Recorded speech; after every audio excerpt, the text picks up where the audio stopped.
أما بعد فأعوذ بالله من الشيطان الرجيم. بسم الله الرحمن الرحيم. لله ملك السماوات والأرض يخلق ما يشاء يهب لمن يشاء إناثا ويهب لمن يشاء الذكور أو يزوجهم ذكرانا وإناثا ويجعل من يشاء عقيما. اللهم صل على محمد وعلى آل محمد كما صليت على إبراهيم وعلى آل إبراهيم إنك حميد مجيد. اللهم بارك على محمد وعلى آل محمد كما باركت على إبراهيم وعلى آل إبراهيم إنك حميد مجيد. اللهم إني أعوذ بك من شر لساني ومن شر سمعي ومن شر بصري ومن شر مني. মাদ্রাসাতুল ইকরাই এতিমখানা ও আল ইকরা মহিলা মাদ্রাসা এবং এলাকাবাসীর উদ্যোগে চতুর্থ বার্ষিক ওয়াজ মাহফিলের নসিহত পেশ করবেন পীরে কামেল আল্লামা শামসুদ্দিন দামাত বারাকাতুহু, খতিব মদিনা মুনাওয়ারা কেন্দ্রীয় জামে মসজিদ রাজেন্দ্রপুর চৌরাস্তা গাজীপুর। পীরে কামেল আল্লামা মুফতি নুরুল আমিন দামাত বারাকাতুহু, ইমাম ও খতিব বাইতুন নূর জামে মসজিদ পাবনা হাউস গলি রায়ের বাজার মোহাম্মদপুর। মাওলানা মুফতি ইলিয়াস হামিদি, খতিব বাইতুল আকসা জামে মসজিদ পশ্চিম ধানমন্ডি শঙ্কর, ঢাকা। প্রধান আকর্ষণ মাওলানা মুফতি সাঈদ আহমদ, কলরব। পরিচালক জাতীয় সাংস্কৃতিক সংগঠন কলরব। মোহতামিম আল আসাদ আল ইসলামিয়া মাদ্রাসা, ঢাকা। প্রধান মুরব্বী ও আলোচক আলহাজ হযরত মাওলানা মাকসুদুর রহমান সাহেব, ইমাম ও খতিব ইস্টার্ন হেরিটেজ মসজিদ ধানমন্ডি পণ্য। আরও অনেক উলামায়ে কেরাম আলোচনা করবেন। প্রধান অতিথি বীর মুক্তিযোদ্ধা আব্দুল সালাম সাহেব, আহ্বায়ক বিএনপি ঢাকা মহানগর দক্ষিণ বিএনপি চেয়ারপারসন উপদেষ্টা। প্রধান মেহমান জনাব মোহাম্মদ জাহিদ হোসেন সাহেব, সাধারণ সম্পাদক ঢাকা নিউ সুপার মার্কেট দক্ষিণ বণিক সমিতি। সম্মানিত অতিথি অ্যাডভোকেট মোহাম্মদ মাসুম খান রাজেশ সাহেব, সভাপতি 34 নং ওয়ার্ড বিএনপি মোহাম্মদপুর থানা জনাব মোহাম্মদ জামাল হোসেন জুয়েল সাহেব, যুগ্ম আহ্বায়ক মোহাম্মদপুর থানা বিএনপি ঢাকা। বিশেষ অতিথি জনাব মোহাম্মদ শরীফ আহমেদ সাহেব, বিশিষ্ট ব্যবসায়ী সমাজসেবক কাদেরাবাগ হাউজিং মোহাম্মদপুর ঢাকা।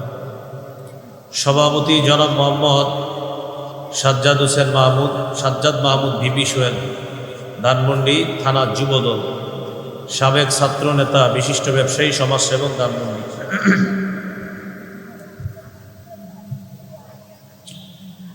উপস্থিত হযরত উলামায়ে কেরাম, মুসলমান ভাইরা, আল্লাহ তাআলার দরবারে শুকরিয়া আদায় করছি। আল্লাহ আমাদেরকে এই মাহফিলে উপস্থিত হওয়ার তৌফিক দান করেছেন বলি আলহামদুলিল্লাহ। 25 পারা 7 নম্বর পৃষ্ঠা সূরাতুশ শুরা 49-50 নম্বর আয়াতে কারিমা তেলাওয়াত করলাম। আয়াতে আল্লাহ তাআলা বলেন, লিল্লাহি মুলকুস সামাওয়াতি ওয়াল আরদ, আসমান জমিনের রাজত্ব আল্লাহর। ইয়াখলুকু মা ইয়াশা, তিনি যা ইচ্ছা তা সৃষ্টি করেন। ইয়াহাবু লিমান ইয়াশাউ ইনাসা, তিনি যাকে ইচ্ছা তাকে কন্যা সন্তান দান করেন। ওয়ায়াহাবু লিমান ইয়াশাউ যুকুর, তিনি যাকে ইচ্ছা তাকে ছেলে সন্তান দান করেন। আও ইউজাউযিজুহুম যুকরানা ওয়া ইনাসা, তিনি যাকে ইচ্ছা ছেলে মেয়ে উভয়টা দান করেন। ওয়ায়াজআলু মান ইয়াশাউ আকিমা, তিনি যাকে ইচ্ছা তাকে বন্ধা বানান।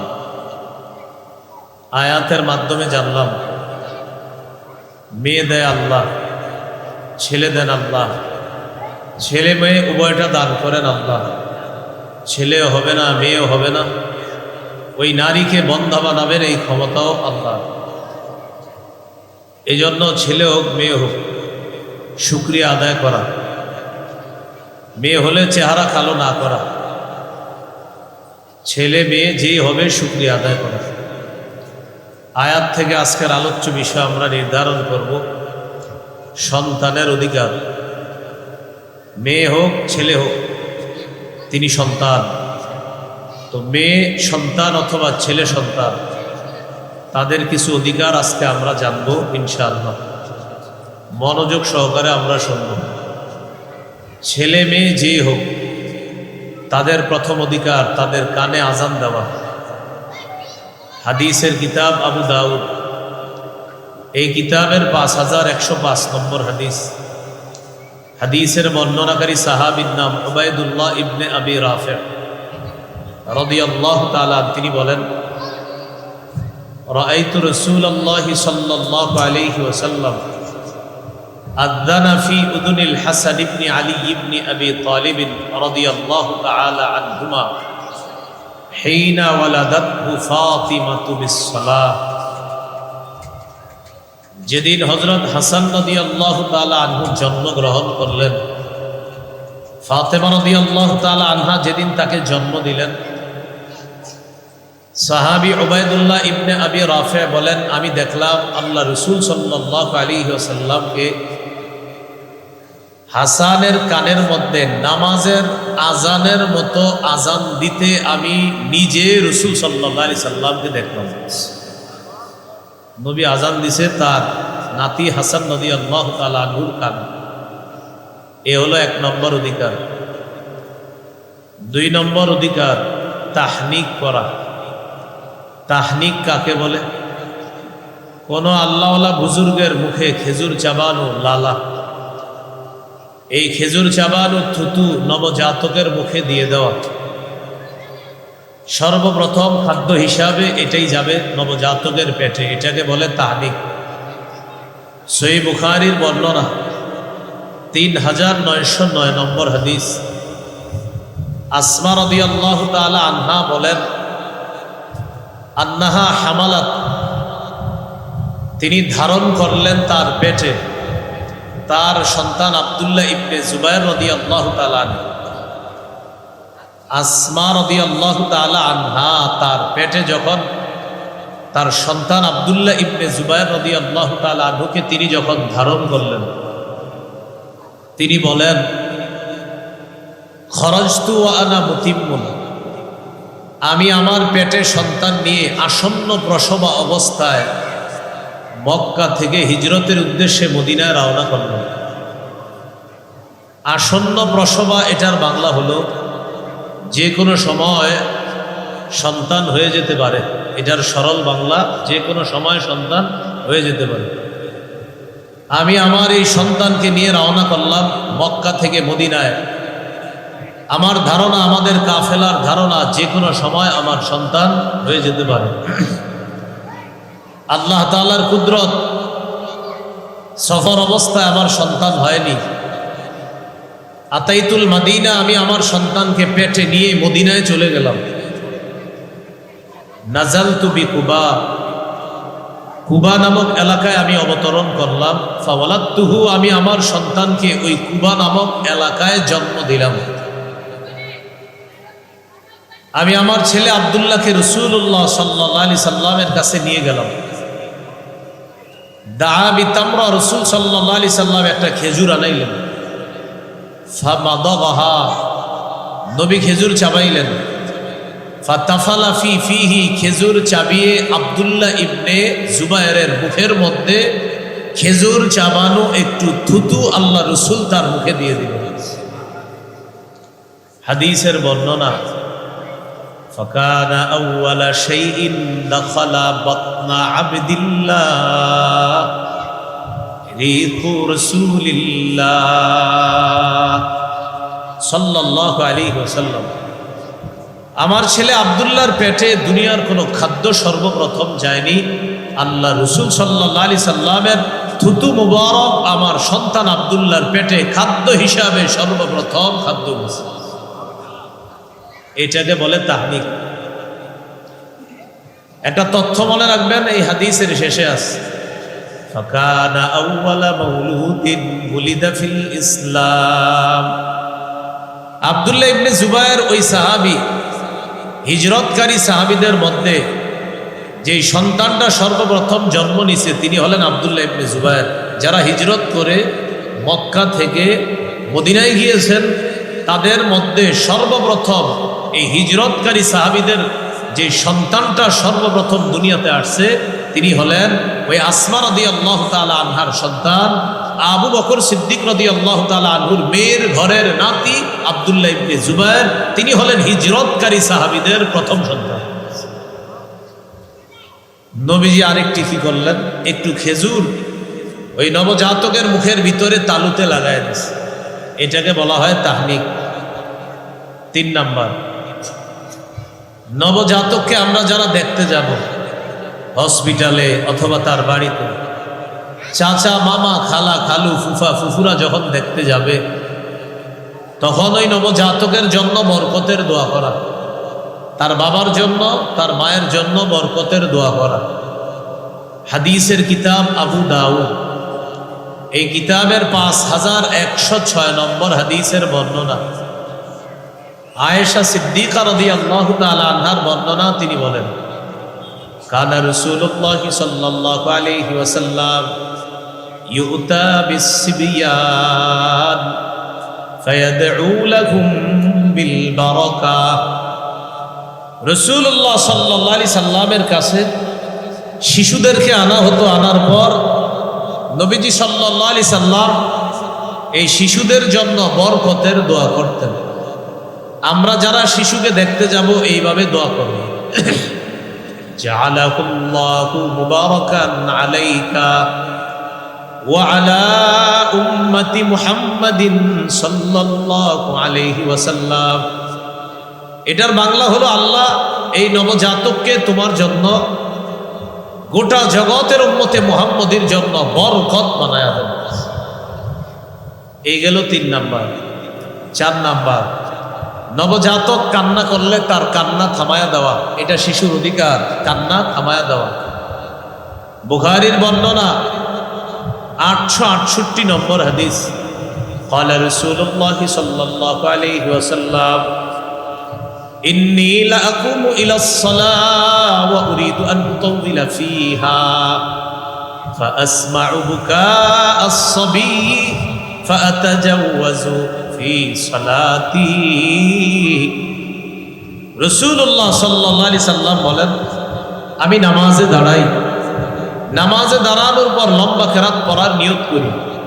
ওই মুহূর্তে আমি শিশুর কান্নার আওয়াজ শুনলে নামাজটাকে আমি সংক্ষিপ্ত কেরাতের মাধ্যমে শেষ করি, কারণ শিশুর মা আমার পিছনে নামাজে আছে। যেন আমি নামাজ তাড়াতাড়ি শেষ করলে শিশুর মা তাড়াতাড়ি ওই শিশুকে কোলে নিয়ে তার কান্না থামাতে পারে, আমি লম্বা কেরাতকে সংক্ষিপ্ত করি, তাড়াতাড়ি নামাজ শেষ করি শিশুর অধিকার প্রতিষ্ঠিত করার জন্য। 5 নাম্বার, আকিকা করা। قال رسول الله صلى الله عليه وسلم إن اليهود تعق عن الغلام ولا تعق عن الجارية فعق عن الغلام شاتين وعن الجارية شاتان। রাসূলুল্লাহ সাল্লাল্লাহু আলাইহি সাল্লাম বলেন, ইহুদিরা ছেলের আকিকা করত, মেয়ের আকিকা করত না। ও আমার উম্মত, তোমরা ছেলের পক্ষ থেকে 2টি ছাগল আকিকা করবা, মেয়ের পক্ষ থেকে 1টি আকিকা করবা। মাসালা হলো ছেলের পক্ষ থেকে দুটি আকিকা করা যদি সামর্থ্যে না কুলায়, তাহলে ছেলের পক্ষ থেকে একটি আকিকা করলেও আকিকা আদায় হয়ে যাবে ইনশাআল্লাহ। এই হলো 5 নাম্বার। নাসাইর হাদিস 4220 নম্বর হাদিস। قال رسول الله صلى الله عليه وسلم كل مولود رهين بعقيقته تذبح عنه يوم سابعه। সমস্ত নবজাতক তার আকিকার সাথে আবদ্ধ, 7ম দিনে তার পক্ষ থেকে পশু জবাই করা হবে। ওয়াইহলাকু রাসুহু, তার মাথা মুন্ডন করা হবে। 7ম দিনে পশু জবাই করা, 7ম দিনে মাথা মুন্ডন করা। মাথা মুন্ডন করার পর চুলটা স্বর্ণকারের দোকানে নিয়ে যাবেন। চুল পরিমাণ রূপা মাপবেন গিয়ে, এক পাল্লায় চুল আরেক পাল্লায় রূপা। এই চুল পরিমাণ রূপা আল্লাহর রাস্তায় সদকা করে দিবেন।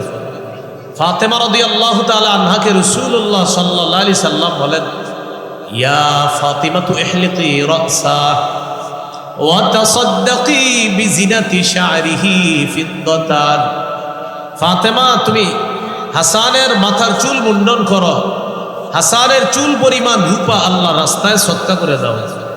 আলী রাদিয়াল্লাহু তাআলা আনহু বলেন, ফাওয়াজানতুহু ফাকানা ওয়াজনুহু দিরহামান আও বা'দা দিরহাম। আমি হাসানের চুল ওজন করলাম, হাসানের চুলের ওজন হয়েছে 1 দিরহাম রূপা অথবা 1 দিরহামের কাছাকাছি রূপা। এই আমলটা আমরা করার চেষ্টা করব, এটা যেন আমরা ভুলে না যাই। তাহলে 5 নাম্বার আকিকা করা, পাশাপাশি 7ম দিনে শিশুর চুল কেটে ফেলা, মুন্ডন করা। এ হলো 5 নাম্বার কাজ। 6 নাম্বার সুন্দর নাম রাখা। আব্দুল্লাহ ইবনে আব্বাস রাদিয়াল্লাহু তাআলা আনহুমার বর্ণনা, তিনি বলেন, ক্বালু ইয়া রাসূলাল্লাহ قد علمنا حق الوالد فما حق الولد يا رسول الله।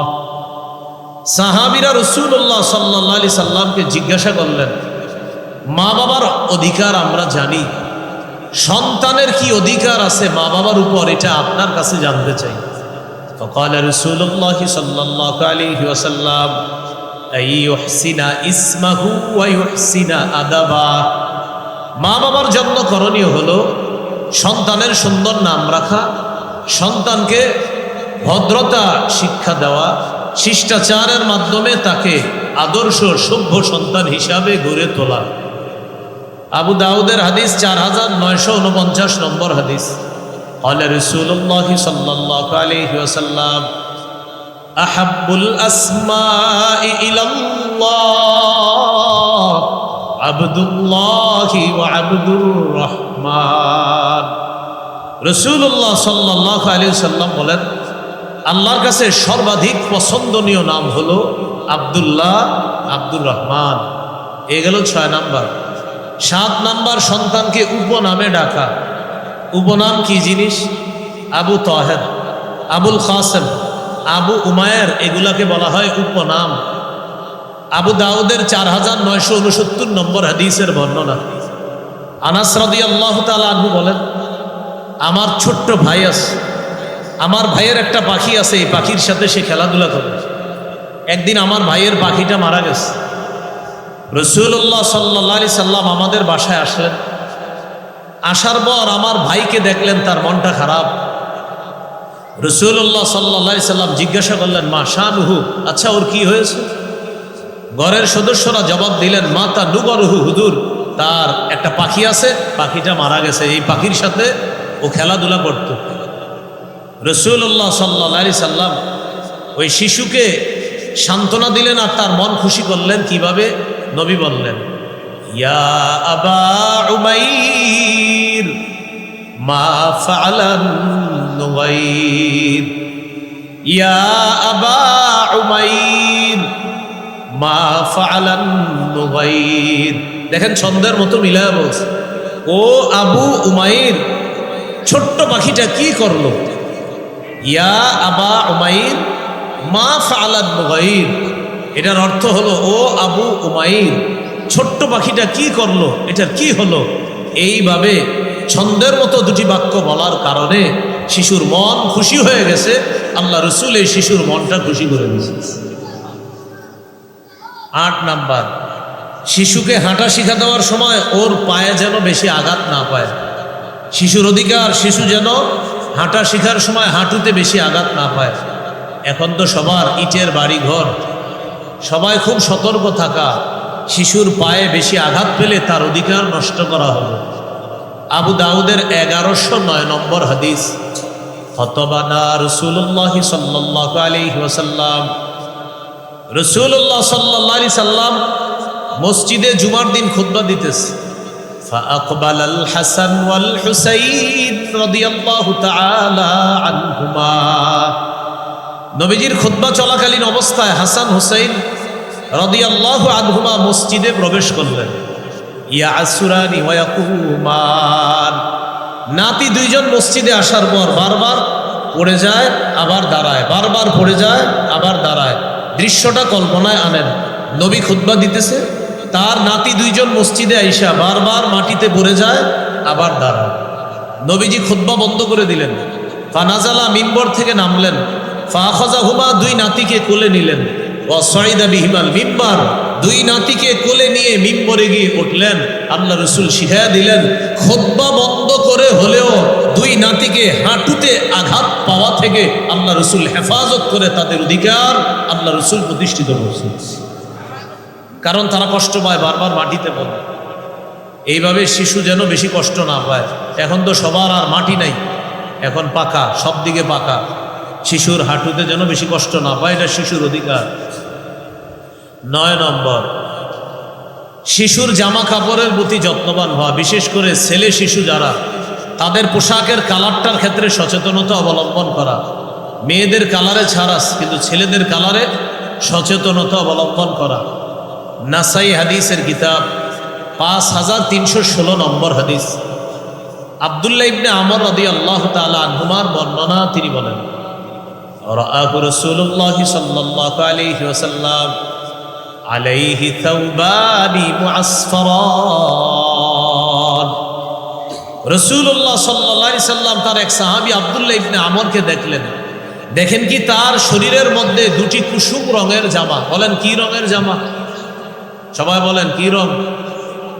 فقال رسول الله صلى الله عليه وسلم هذه ثياب الكفار فلا تلبسها।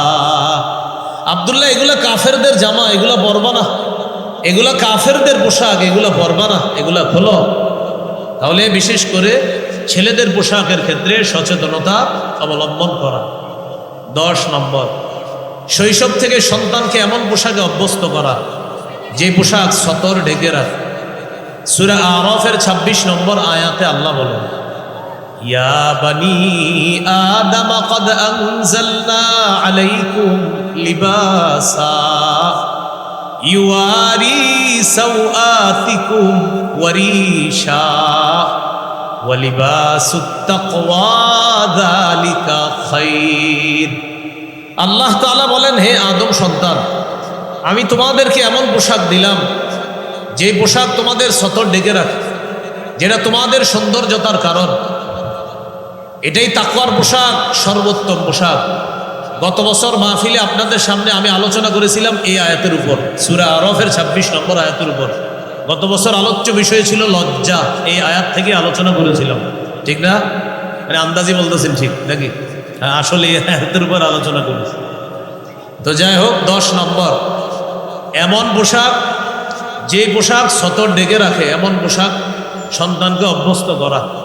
তো আল্লাহ বলেন, আমি তোমাদেরকে এমন পোশাক দিলাম যে পোশাক তোমাদের সতর ঢেকে রাখবে, যেটা সৌন্দর্যতার কারণ। তাকওয়ার পোশাক, এটাই সর্বোত্তম পোশাক।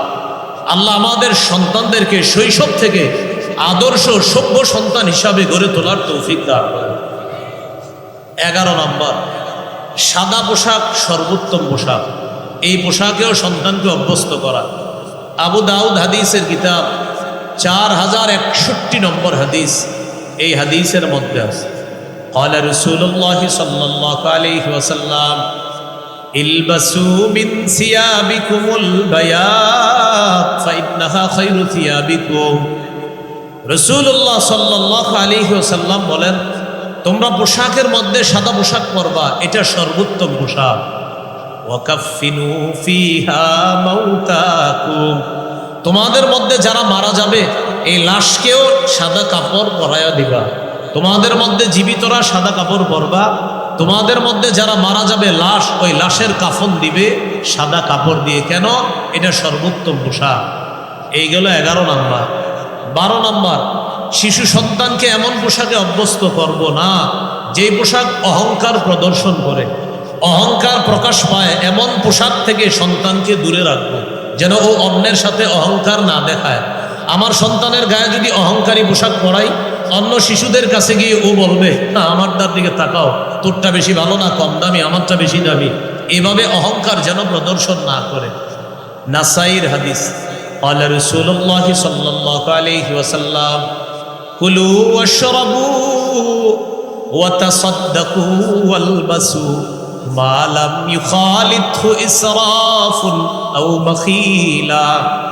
রাসূলুল্লাহ সাল্লাল্লাহু আলাইহি সাল্লাম বলেন, তোমরা খাও, তোমরা পান করো, তোমরা দান করো, তোমরা পোশাক পরিধান করো, যতক্ষণ অপচয় না হয়, অহংকার প্রদর্শন না করে। তাহলে কি শিখলাম? পানাহার করো, উম্মত অহংকার যেন প্রদর্শন না হয়। উম্মত তোমরা দান করো, দান যেন তোমাকে অহংকারী না বানায়। উম্মত তোমরা পোশাক পরিধান করো, পোশাক যেন তোমার অপচয়ের কারণ না হয়, পোশাক যেন তোমাকে অহংকারী না বানায়। আল্লাহ তাআলা আমাদের এই কথাগুলোকে আমাদের নিজেদের মধ্যে এবং আমাদের সন্তানদেরকে শৈশব থেকেই এই বিষয়গুলো যেন আমরা বাস্তবেও রূপান্তরিত করতে পারি, আল্লাহ তৌফিক দান করেন। 13 নাম্বার, ছেলে শিশুকে রেশম স্বর্ণ থেকে দূরে রাখা। আবার বলছি, ছেলে শিশুকে রেশম থেকে দূরে রাখা, স্বর্ণ থেকে দূরে রাখা। قال رسول الله صلى الله عليه وسلم وحل الذهب والحرير لأناس أمتي وحرم على ذكورها। রাসূলুল্লাহ সাল্লাল্লাহু আলাইহি সাল্লাম বলেন, আমার উম্মতের মেয়েদের জন্য রেশম হালাল, স্বর্ণ হালাল। আমার উম্মতের ছেলেদের জন্য রেশম হারাম, স্বর্ণ হারাম। আমরা শৈশব থেকে ছেলে শিশুকে রেশম স্বর্ণ থেকে দূরে রাখবো, আল্লাহ আমাদেরকে তৌফিক দান করেন। 14 নাম্বার, শিশু সন্তানকে সব কিছু ডান দিক থেকে করার শিক্ষা দেওয়া। সহিহ বুখারীর বর্ণনা 168 নম্বর হাদিস। আম্মা জান আয়েশা সিদ্দিকা রাদিয়াল্লাহু তাআলা আনহার বর্ণনা, তিনি বলেন, কানা রাসূলুল্লাহ সাল্লাল্লাহু আলাইহি ওয়াসাল্লাম ইউজিবুহু আত-তায়াম্মুনু ফিত-তানাউলি ওয়াত-তারাজ্জুলি ওয়া তুহুরিহি ওয়া ফি শানিহি কুল্লিহি। রাসূলুল্লাহ সাল্লাল্লাহু আলাইহি ওয়াসাল্লাম জুতা পরা ডান দিক থেকে পছন্দ করতেন, মাথা আছড়ানো ডান দিক থেকে পছন্দ করতেন, পবিত্রতা অর্জন করা ডান দিক থেকে পছন্দ করতেন, ওয়াফি শানিহি কুল্লিহি, সব কিছু নবী ডান দিক থেকে পড়া পছন্দ করতেন। সন্তানকে শৈশব থেকে শিখাবেন, ওর হাতে গ্লাস দিবেন, ও বাম হাতে নিতে চাইবে, আপনি মাথা নাড়ায় বলবেন না ওইটা, ও ডান হাত দিবে। আবার ওরে আরেক দিন দিবেন, ও বাম হাত দিবে, আপনি মাথা নাড়িয়ে বলবেন এই হাত। আরেক দিন দিবেন, ও বাম হাত দেওয়ার পরে ও নিজেই মাথা নাড়ায় বলবে ডান হাত। এইভাবে ও ডান হাত একদিন দিয়ে দিবে, আপনি শুকরিয়া আদায় করবেন, আমার রব আপনার সন্তানের মস্তিষ্কে ডানের গুরুত্ব এটা আল্লাহ প্রবেশ করায় দিয়েছে। মনে থাকবেন ইনশাআল্লাহ। 15 নাম্বার, শিশু সন্তানকে জুতা পরিধান করা শিক্ষা দেওয়া। আমার নবী আমাদেরকে জুতা পরাও শিখায় দেয়, সুবহানাল্লাহ। قال رسول الله صلى الله عليه وسلم لا تمشي في نعل واحد। রাসূলুল্লাহ সাল্লাল্লাহু আলাইহি সাল্লাম বলেন, এক পায়ে জুতা পরে হাঁটবা না। বুখারীর বর্ণনায় আসছে, লিউনিল হুমা জামিআ আও লিহফিহিমা জামিআ, হয়তো 2 পায়ে জুতা রেখে হাঁটবা, না হয় 2 পা খোলা রেখে হাঁটবা। এক পায়ে জুতা রেখে হাঁটলে অ্যাক্সিডেন্টের সম্ভাবনা, বিশেষ করে শিশু যদি এক পায়ে জুতা রাখে আরেক।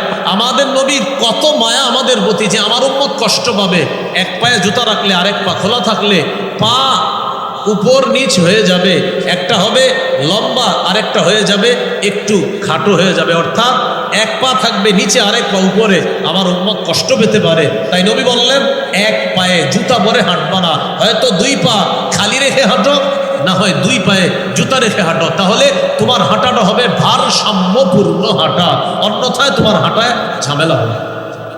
নবী শিখিয়ে দিলেন, বাচ্চারে এক পায়ে জুতা পরা শিখাবেন। 16 নাম্বার, সন্তানকে তাওহীদ শিক্ষা দেওয়া। কিভাবে শিখাবো? এভাবে বলি, সবাই বলেন আল্লাহ এক, আল্লাহ অমুখাপেক্ষী, তিনি সন্তান জন্ম দেন না, তিনি জন্ম নেন না, তার সমকক্ষ কেউ নাই। সৃষ্টি, আরশ, কুরসি, সময়, কাল, স্থান সব কিছু আল্লাহর মুখাপেক্ষী। আল্লাহ তাআলা কোনো কিছুর মুখাপেক্ষী নন। এইভাবে সন্তানকে তাওহীদ শিক্ষা দেওয়া। তিরমিজির হাদিস 2516 নম্বর হাদিস।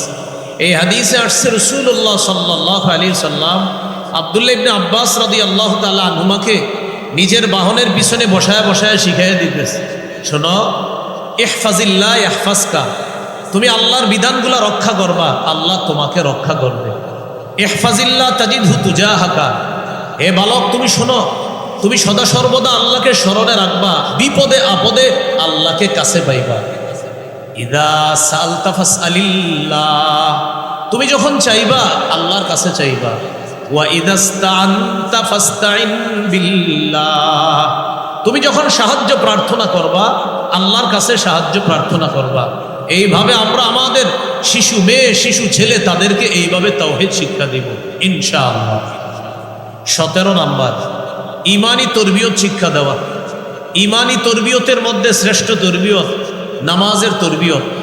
7 বছর বয়সে নামাজের হুকুম করা, 10 বছর বয়সে প্রয়োজনে মৃদু আঘাত করা।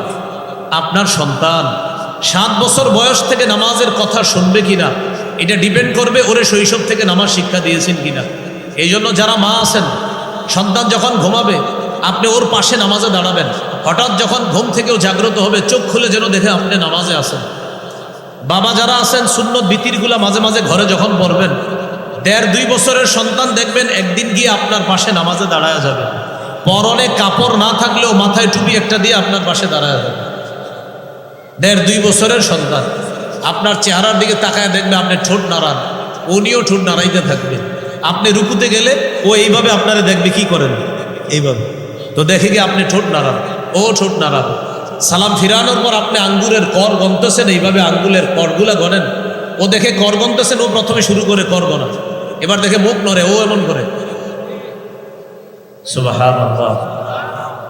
এইভাবে শৈশবে সন্তানের মস্তিষ্কে যখন এই বিষয়টা বসবে, 7 বছর বয়সে তখন সন্তানকে নামাজি বানানো সহজ হয়ে যাবে। কারণ ওর মস্তিষ্কে চলে আসবে, আমি এমন এক পরিবারের সন্তান যে পরিবারে এইগুলা করা ছোটবেলা থেকে আমি করে আসতেছি। সুবহানাল্লাহ। قال رسول الله صلى الله عليه وسلم مروا أولادكم بالصلاة وهم أبناء 7 سنين। তোমরা তোমাদের সন্তানদেরকে নামাজের আদেশ করো যখন তাদের বয়স 7 বছর হয়। ওয়াদরিবুহুম আলাইহা ওয়া হুম আবনাউ 10 সিনিনা, যখন তাদের বয়স 10 হয় তখন প্রয়োজনে তাদেরকে মৃদু আঘাত করো। এই গেল 17 নম্বর অধিকার। 18 নম্বর অধিকার, মসজিদে শিশুর উপস্থিতি গুরুত্ব দেওয়া। মসজিদ থেকে শিশুদেরকে তাড়িয়ে না দিয়ে ওদেরকে মসজিদে আটকে রাখার চেষ্টা করা। শিশুরা 4-5 জন একসাথে নামাজে দাঁড়াইলে ওরা অনেক দুষ্টামি করে, একথা সত্য। আপনারা অভিভাবক বুদ্ধি করে কি করবেন, শিশুকে নামাজে নিয়ে যাওয়ার পর ওকে নিয়ে আপনি এক পাশে দাঁড়াবেন, আরেকজনের অভিভাবক তারে নিয়ে আরেক পাশে দাঁড়াবে, আরেকজনের অভিভাবক আরেক খাম্বার পাশে দাঁড়াবে। তখন শিশুরা আর দুষ্টামি করবে না। আপনারা যখন রুকুতে যাবেন ওরা ওদের নেটওয়ার্ক ঠিক রাখবে, এইভাবে এরকম করবে রুকুতে গেলে, কিন্তু দুষ্টামি করবে না, কারণ কাছাকাছি নাই তো, এমনি নেটওয়ার্ক ঠিক রাখবে। এইভাবে ওদেরকে মসজিদে আটকাবে, কিন্তু ওদেরকে তাড়িয়ে দিবেন না। قال رسول الله صلى الله عليه وسلم إذا أما أحدكم الناس فليخفف। রাসূলুল্লাহ সাল্লাল্লাহু আলাইহি সাল্লাম বলেন, তোমাদের কেউ যখন ইমামতি করে, ইমাম সাহেব তার নামাজটা সহজ করবে 4 শ্রেণীর মুসল্লির প্রতি লক্ষ্য রেখে। ইমাম সাহেব 4 শ্রেণীর মুসল্লির প্রতি লক্ষ্য রেখে নামাজ সহজ করবে। 1 নাম্বার, ফাইন্না ফীহিমুদ দাঈফা। মুসল্লিদের মধ্যে 1 নাম্বার দুর্বল মানুষ আছে, দুর্বল মুসল্লি। 2 নাম্বার ওয়াল মারিদ, অসুস্থ মুসল্লি আছে। 3 নাম্বার ওয়াস সাগীরা, ছোট মুসল্লি আছে। 4 নাম্বার ওয়াল কাবীরা, বৃদ্ধ মুসল্লি আছে। নবী বললেন ইমাম সাহেব যারা ইমামতি করবে তার পিছনে যে মুসল্লিরা থাকবে 4 শ্রেণীর মুসল্লিকে তিনি গুরুত্ব দিয়ে নামাজ পড়াবেন। তার পিছনে দুর্বল আছে, তার পিছনে অসুস্থ আছে, তার পিছনে শিশু মুসল্লি আছে, তার পিছনে বৃদ্ধ মুসল্লি আছে। এই 4 শ্রেণীর মধ্যে শিশুর কথা আছে না নাই? হাদিস দ্বারা বোঝা যায় শিশুকে কি মসজিদ থেকে তাড়িয়ে দিব না মসজিদে রাখবো? না হয় নবী কেন বললেন ইমাম সাহেব আপনার পিছে কিন্তু শিশু আছে, এটাও নবী বললেন। কত নম্বর গেল? 18। 19 নম্বর শিশুকে কোরআন শিক্ষা দেওয়া। এরকম 1000 মাহফিলের চাইতে বেশি গুরুত্বপূর্ণ এলাকার বক্তব্যগুলার গুরুত্ব বাড়াবো। কি ঠিক বুঝে শুনে ঠিক বলতেছেন? আবার বলছি, এরকম 1000 মাহফিলের চেয়ে আরো বেশি গুরুত্ব এলাকা ভিত্তিক বক্তব্যের গুরুত্ব বাড়াবো। যেই বক্তব্যে একটা ডাক্তার, একটা ইঞ্জিনিয়ার, ব্যারিস্টার শৈশবে কোরআন শিক্ষা গ্রহণ করবে, এমন বক্তব্যের গুরুত্ব বাড়ানো এমন হাজারো মাহফিলের চেয়ে আরো বেশি জরুরি। এটা করতে হবে। মসজিদ ভিত্তিক বক্তব্যগুলোর গুরুত্ব বাড়াতে হবে। কারণ মুসলমানের সন্তান ডাক্তার, ইঞ্জিনিয়ার, ব্যারিস্টার যাই হোক না কেন, শৈশবে কোরআনের শিক্ষাটা যেন মসজিদ ভিত্তিক বক্তব্য থেকে বিশুদ্ধভাবে শিখতে পারে, এটা এলাকাবাসীর যারা দায়িত্বশীল তারা দায়িত্ব নিতে হবে। মুসলমানের সন্তানদেরকে শৈশবে কোরআন শিক্ষা দেওয়ার এই পদ্ধতি ঘরে ঘরে, রাস্তায়, মোড়ে মোড়ে কায়েম করতে হবে। এটা মাহফিলের চেয়ে বেশি গুরুত্বপূর্ণ। তাহলে 19 নম্বর কোরআন শিক্ষা দেওয়া। তিরমিজির হাদিস 2209 নম্বর হাদিসের বর্ণনা। আরেক জায়গায় আসছে 2909 নম্বর হাদিস। ক্বালা রাসূলুল্লাহ সাল্লাল্লাহু আলাইহি ওয়াসাল্লাম খায়রুকুম মান তাআল্লামাল কুরআনা ওয়া আল্লামা। রাসূলুল্লাহ সাল্লাল্লাহু আলাইহি সাল্লাম বলেন তোমাদের মধ্যে সর্বোত্তম ওই ব্যক্তি যে কোরআন শিখে অন্যকে শিখায়। 20 নম্বর শিশুর সাথে খেলাধুলা করা।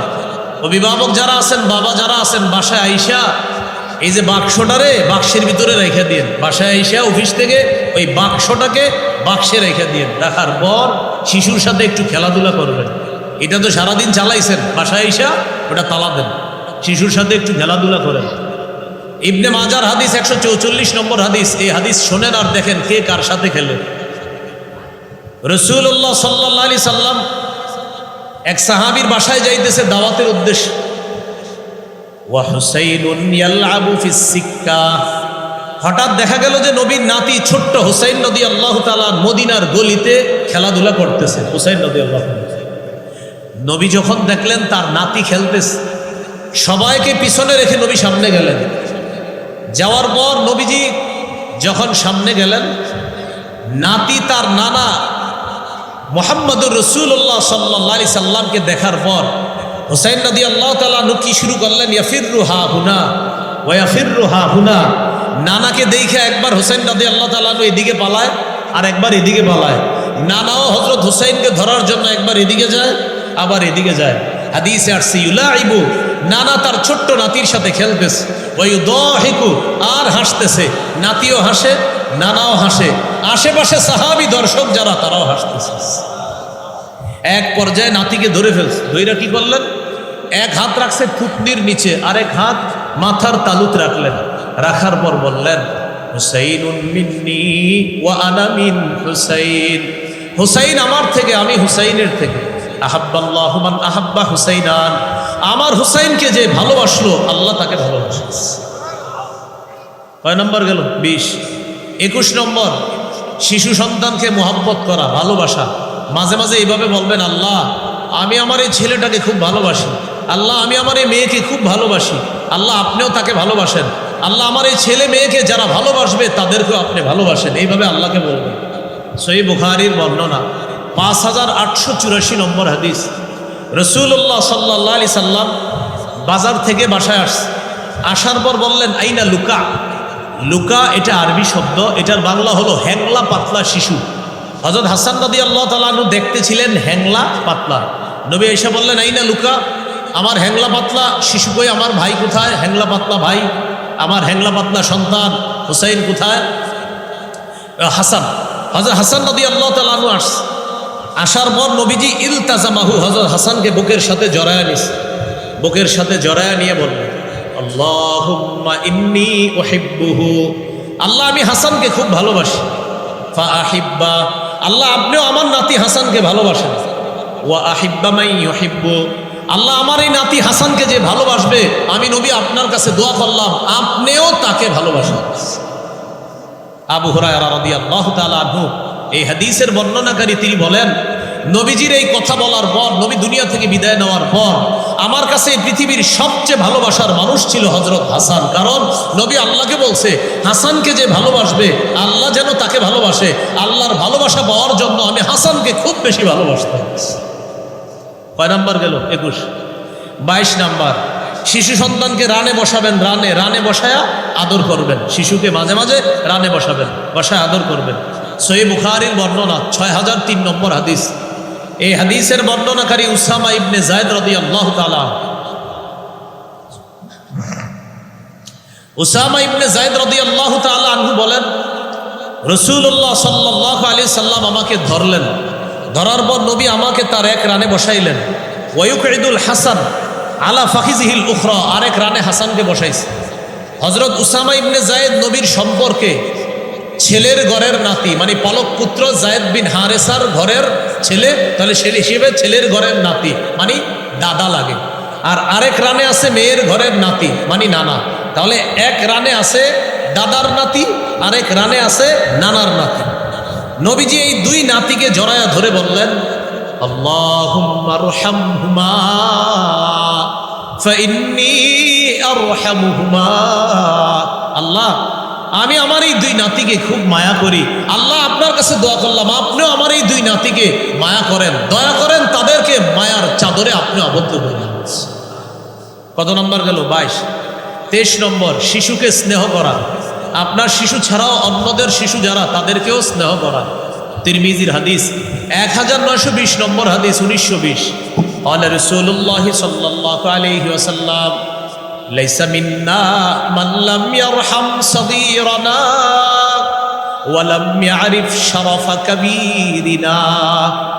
রাসূলুল্লাহ সাল্লাল্লাহু আলাইহি সাল্লাম বলেন যারা শিশুদেরকে স্নেহ করে না আর বড়দের শ্রদ্ধা করে না তারা আমার উম্মতের অন্তর্ভুক্ত না।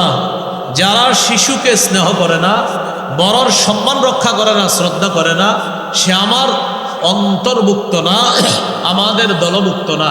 আল্লাহ আমাদেরকে শিশুদেরকে স্নেহ করার তৌফিক দান করেন।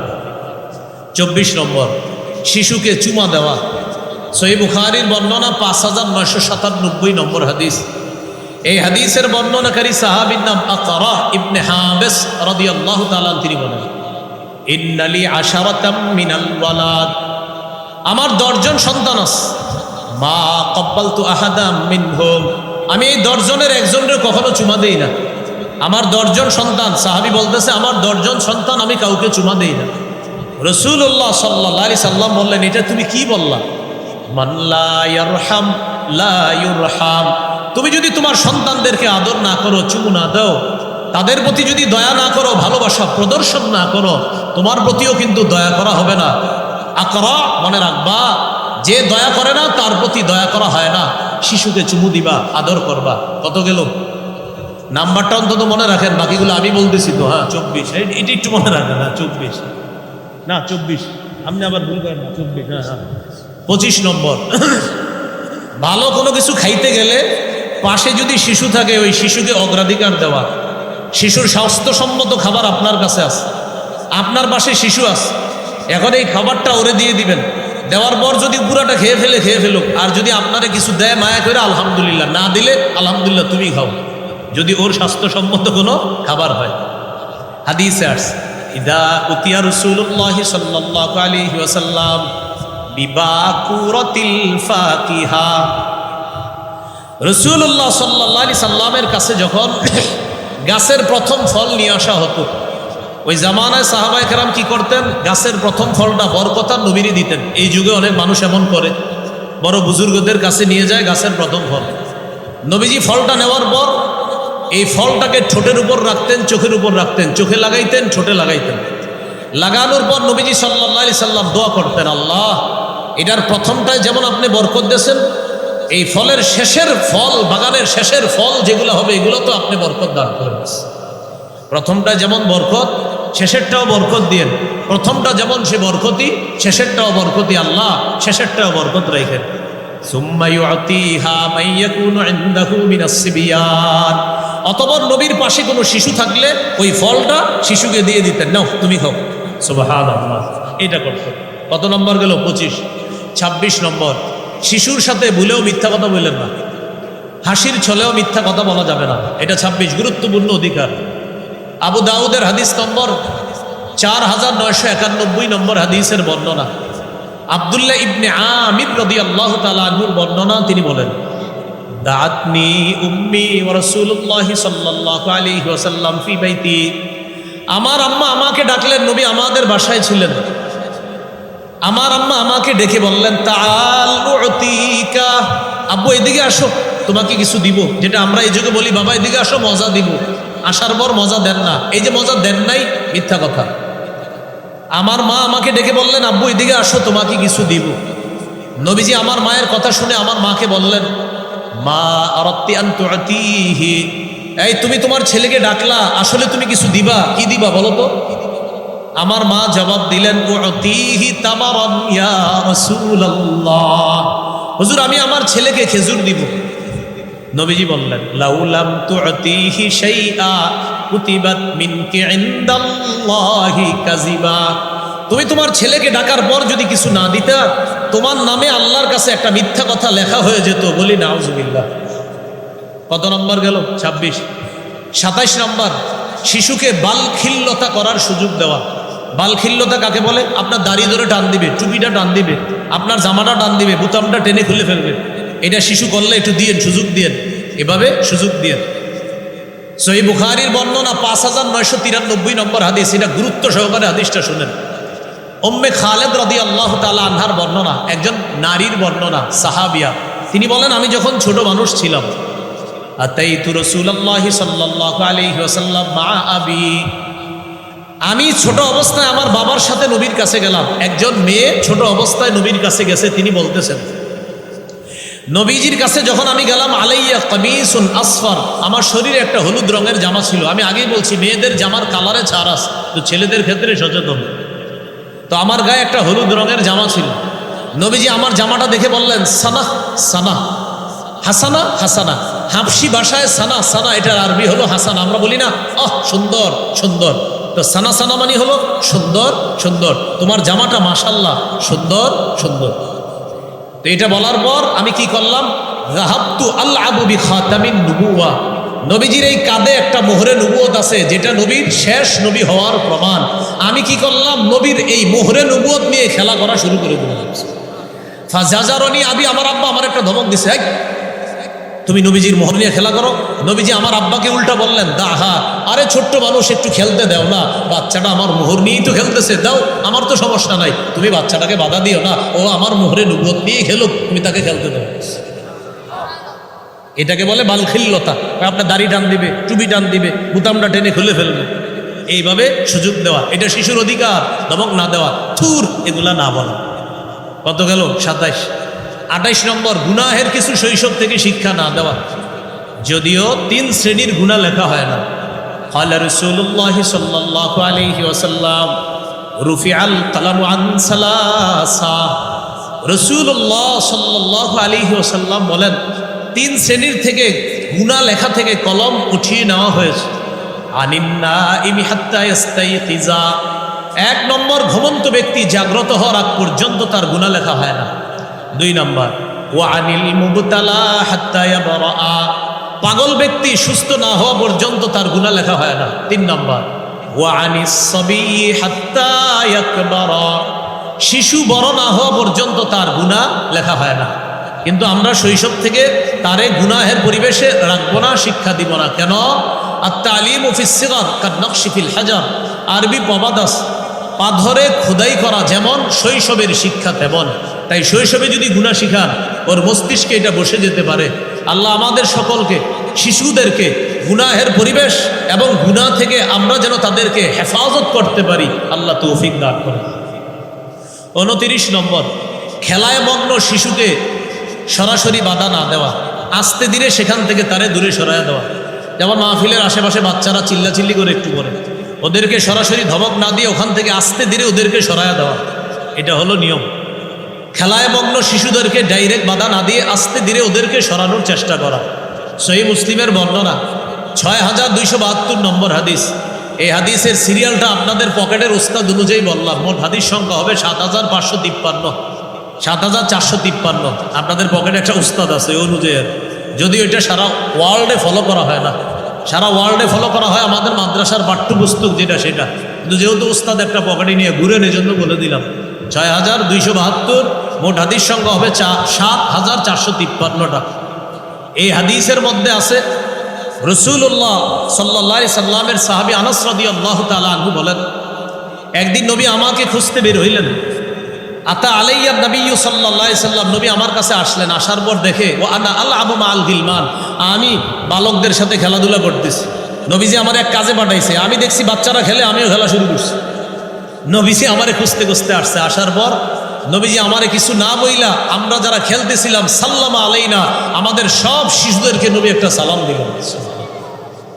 এরপরে আস্তে ধীরে আমাকে ওখান থেকে নিয়ে আমাকে একটা কাজে পাঠাইছে নবীজি। এইভাবে আমরা আমাদের শিশুদেরকেও খেলায় মগ্ন থাকলে আস্তে ধীরে তাদেরকে খুব ব্যত্রাঘাত না করে সুন্দরভাবে বুঝিয়ে শুনিয়ে নিয়ে আসার চেষ্টা করব। 30 নম্বর, শিশুকে তার মায়ের থেকে আলাদা না করা।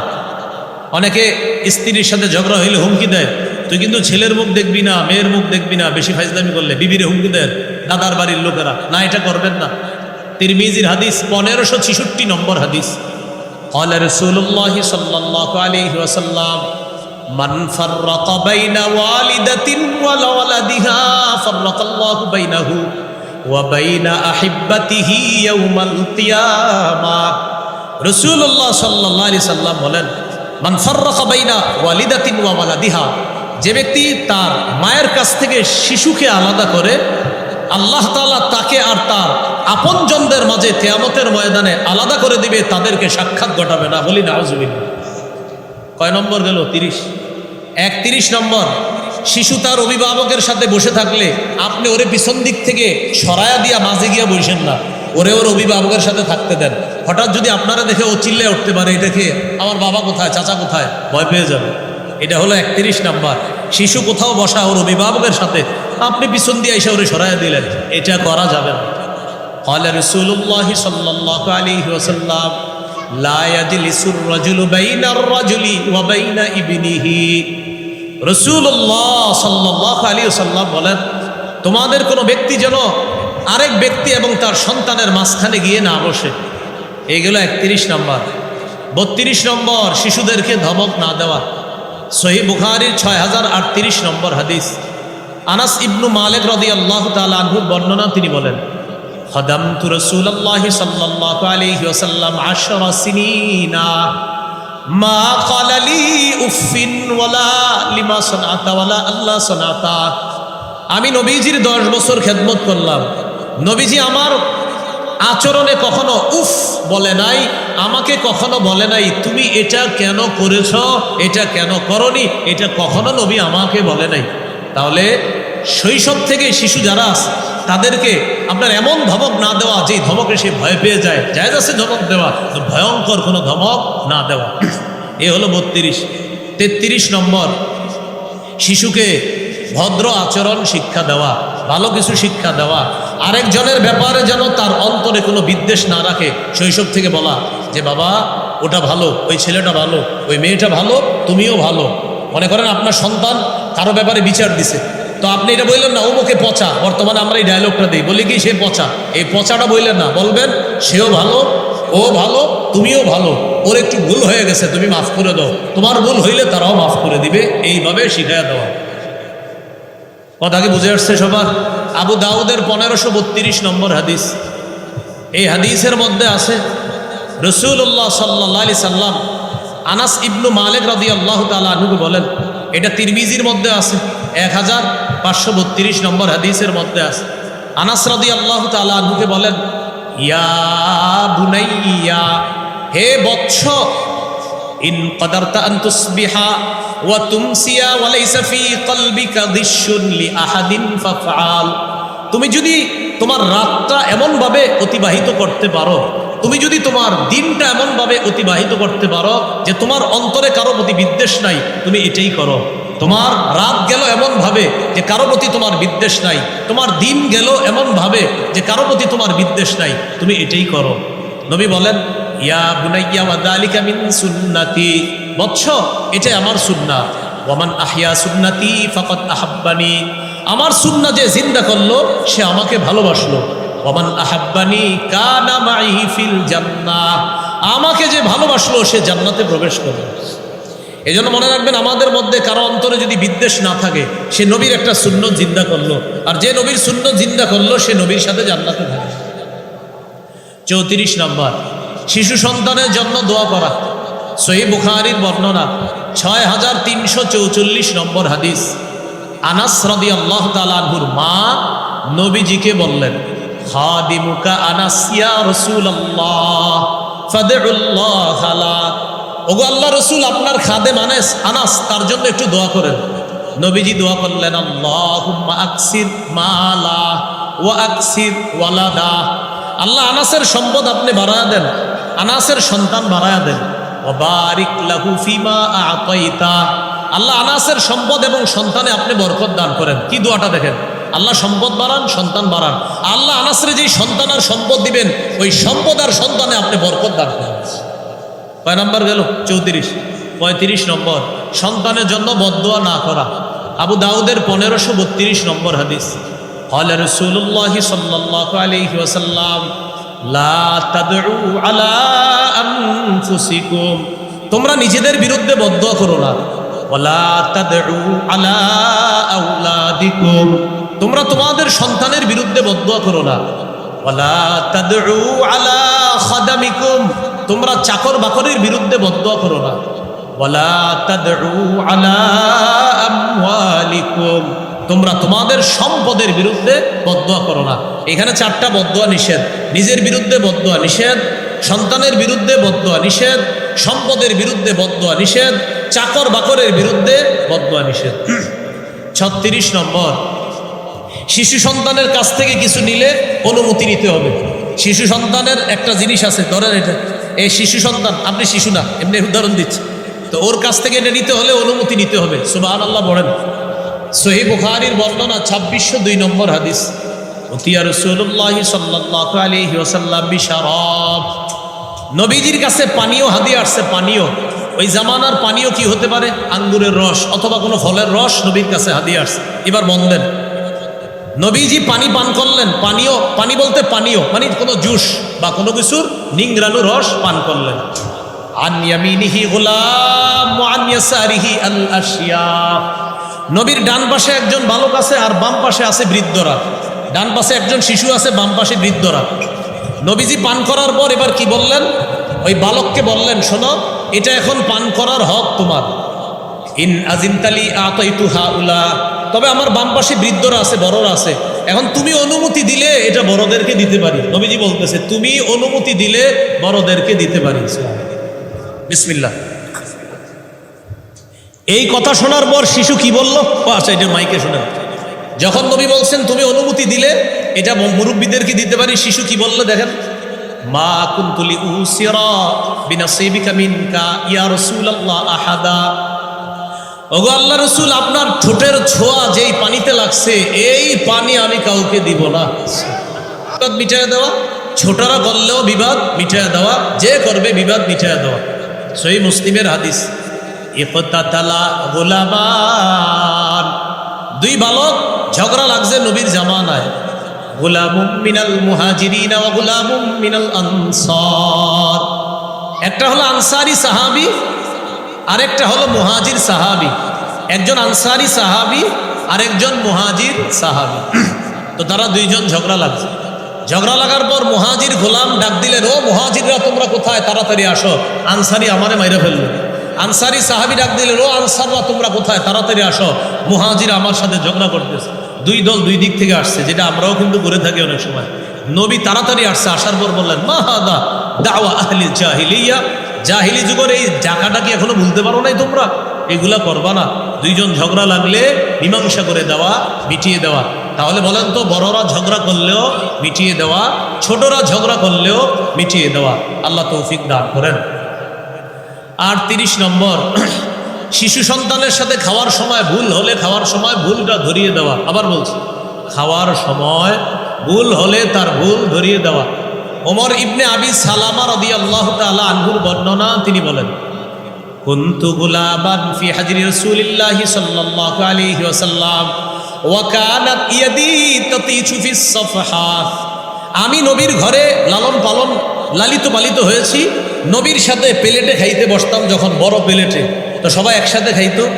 আমার হাতটা কি করতো, প্লেটের চারিদিকে ঘুরতো। ছোট মানুষ তো, এখান থেকে খাইতাম, ওখান থেকে খাইতাম, ওখান থেকে খাইতাম। একদিন নবী আমাকে বললেন, এই শোনো, সাম্মিল্লাহ, বিসমিল্লাহ বলে খাও। ওয়াকুল বিয়ামিনিকা, ডান হাতে খাও।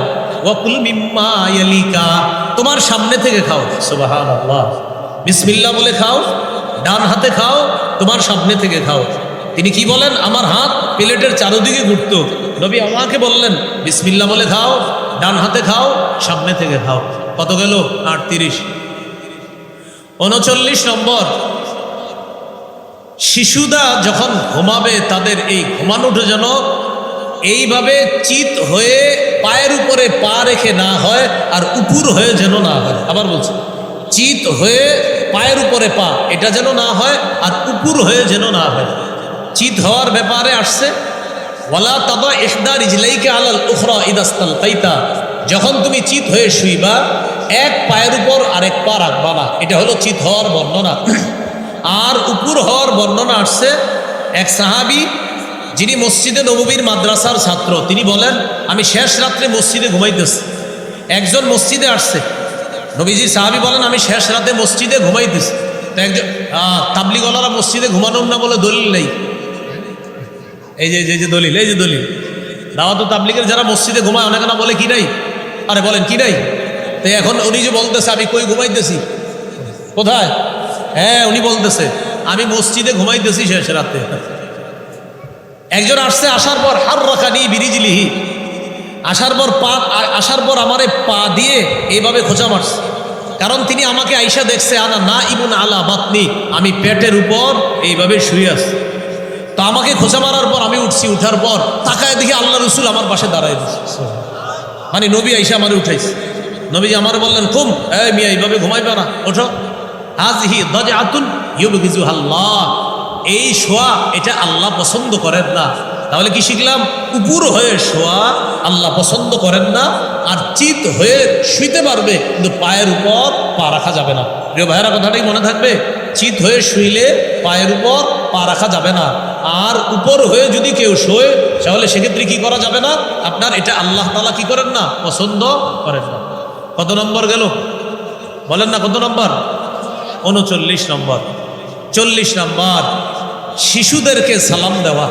সহিহ বুখারীর বর্ণনা, 6247 নম্বর হাদিস। এলাকার অনেক মানুষের অভিযোগ, মাদ্রাসার হুজুরদেরকে খালি বলে, হুজুর আপনার মাদ্রাসার ছাত্রগুলো ইদানিং সালাম দেয় না, আপনি দিছেননি। অভিযোগ, ভাই আপনার ছেলেটা ইদানিং সালাম দেয় না। কেউ যদি অভিযোগ করে আপনি বলবেন ও সালাম দেয় না, ওর ভুল হয়েছে, আপনি দিছেননি। যদি বলে আমি দিছিনি মানে আমি মুরব্বী না, বলবেন আল্লাহ রসুলের চেয়ে বড় মুরব্বী দুনিয়াতে আপনি হবেন না, আল্লাহ রসুলের চেয়ে বেশি দামি হবেন না, আল্লাহ রসুলের চেয়ে বেশি শ্রেষ্ঠ হবেন না। এই নবী শিশুকে সালাম দিতেন। সহিহ বুখারীর বর্ণনা, 6247 নম্বর হাদিস। এই হাদিসের মধ্যে আসছে আনাস রাদিয়াল্লাহু তাআলা আনহু বলেন, নবীজি শিশুদের পাশ দিয়ে অতিক্রম করলেন, শিশুরা নবীরে সালাম দিলেন আসসালামু আলাইকুম বলে। হযরত আনাস বলেন, শোনো, শিশুরা যেমন নবীকে সালাম দিতেন, ওয়া কানা রাসূলুল্লাহ সাল্লাল্লাহু আলাইহি সাল্লাম ইয়াফআলুহু, শিশুরা যেমন আগে সালাম দিতেন, নবীও মাঝে মাঝে শিশুদেরকে আগে সালাম দিতেন। তাহলে কি অভিযোগ নাকি যে পারে আগে সালাম দিবে? তাহলে শিশু আগে সালাম দিবে অথবা আমরা আগে সালাম দিব। কয়টা গেল? 40টা। আজকে এই পর্যন্তই। এই 40টা অধিকার বললাম, শৈশব থেকে মোটামুটি বড় হওয়া পর্যন্ত। আরও আসে 24টা। 40 আর 24 কত হয়? 64টা। ওই বাকি 24টা একটু বড় হওয়ার পর থেকে আজকে পর্যন্তই এই 40টা যে শিশুর অধিকার বললাম, এই আলোকে যেন আমরা আমাদের জীবনটা সাজাতে পারি, আল্লাহ তৌফিক দান করেন। বাকি অধিকারগুলা ইনশাল্লাহ কোথাও না কোথাও আলোচনা তো হয়ে যাবে। আমার সংকলন মিম্বরে আমানত যাদের কাছে আছে, ওই কিতাবের প্রথম খণ্ডে এই অধিকারগুলো আপনারা পেয়ে যাবেন। যাই হোক, মাহফিলের সৌন্দর্যতা আমরা নষ্ট করব না, আলোচনা করতে থাকবেন। সর্বশেষ সাইদ ভাই আলোচনা করবে, এরপর আমরা তার আলোচনা শুনে আরও বুজুর্গ ওলামায়ে কেরাম আলোচনা করবে, আমরা এরপর এখান থেকে যাব। এখন আমরা যে কাজটা করব সেটা হলো, বলেন সবাই আমার সাথে বলেন, আপনি উঠে যাওয়ার পর আমরা সবাই চলে যাব। চলে যাবেন না? তাহলে হাত তুলে দেখান। না, সবাই উঠায় নেই, 2 হাত তুলেন সবাই। আপনারা যারা উঠাইছেন পাশে দেখেন, যারা উঠায় নেই এরকম দেখেন। যারা দাঁড়িয়ে আছেন আপনারা কি চলে যাবেন? না, হাত উঠান, মেহরবানি করে আলোচনা শুনবেন ইনশাল্লাহ। আপনাদেরকে আবদার, এতগুলা বয়ান সুন্দর শুনাইলাম, আমার একটা আবদার যায়েন না আপনারা? বলেন ইনশাআল্লাহ। তাহলে আবদার এই জন্য রাখলাম, এই যে 40টা অধিকার বললাম, আমি কিন্তু নিয়ত করে উঠছিলাম 12-13টা বইলেই বয়ান শেষ করে দিব, কিন্তু আমি এরপরেও 40টা অধিকার পর্যন্ত বললাম, কারণ শৈশবের অধিকারগুলো জানা দরকার। তো যেহেতু আপনারা শুনলেন, এই জন্য আপনাদের প্রতি আবদার, কেউ উঠবেন না। আমি যাওয়ার সময় আমার পিছিয়ে কেউ যাওয়া দরকার নাই। আজকের জন্য মুসাফা করা প্রয়োজন নাই, কারণ আলোচকের আলোচনা শোনাটা এখন